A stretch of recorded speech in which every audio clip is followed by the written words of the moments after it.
వేడి చేసుకున్నాను. అది కరెక్ట్ టెంపరేచర్ వచ్చిన తర్వాత ఇంత మాత్రం బేకింగ్ సోడా వేసుకోవాలి. బేకింగ్ సోడా ఎప్పుడు కూడానండి, ఎప్పుడు వాడినా కూడా ఆయిల్ హీట్ ఎక్కిన తర్వాతే వేసుకోండి. ఎందుకంటే అప్పుడు పర్ఫెక్ట్గా యాక్టివ్గా ఉంటుంది.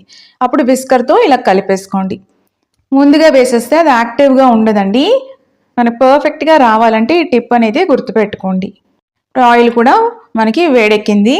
ఇప్పుడు ఒక డ్రాప్ వేసి చూడండి, వెంటనే పాపప్ అవ్వాలి.